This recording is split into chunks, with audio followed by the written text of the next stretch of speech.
పిల్లలకి నీళ్ళు ఇవ్వడం వల్ల ఫిట్స్ వస్తాయి. ఇది ఎప్పుడైనా విన్నారా? కానీ ఇది నిజం. మీరు మీ 6 నెలల కంటే తక్కువ వయసున్న పిల్లలకి నీళ్ళు ఇస్తున్నారంటే వాళ్ళ బ్లడ్ డైల్యూట్ అయిపోయి బ్లడ్‌లో సోడియం లెవెల్స్ అనేవి తగ్గిపోతాయి. దీనివల్ల మెదడు లోపల వాపు వస్తుంది. దాంతో ఫిట్స్ రావచ్చు. పిల్లలు కోమాలోకి కూడా వెళ్ళొచ్చు. 6 నెలల కంటే తక్కువ వయసున్న పిల్లలకి తల్లి పాలలోనే నీళ్ళ శాతం సరిపోతుంది. వాళ్ళకి ఎక్స్‌ట్రాగా నీళ్ళు ఇవ్వాల్సిన అవసరం లేదు. సమ్మర్‌లో డీహైడ్రేషన్ వస్తుందనే భయం ఒకవేళ మీకుంటే పిల్లలకు ఫ్రీక్వెంట్‌గా ఫీడ్స్ ఇస్తూ ఉండాలి. అంతే తప్ప నీళ్లు మాత్రం తాగించకూడదు. పిల్లలకు ఇచ్చే వాటర్ కానీ, వాటర్ ఇచ్చే పద్ధతి గానీ నీట్‌గా లేకపోతే వాళ్ళకి ఇన్ఫెక్షన్ రావచ్చు.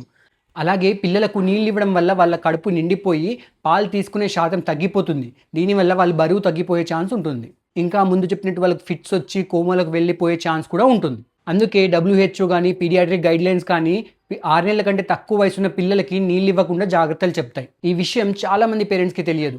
అందరికీ తెలిసేలాగా షేర్ చేయండి. ఇలాంటి ఇన్ఫర్మేషన్ కోసం ఫాలో అవ్వండి.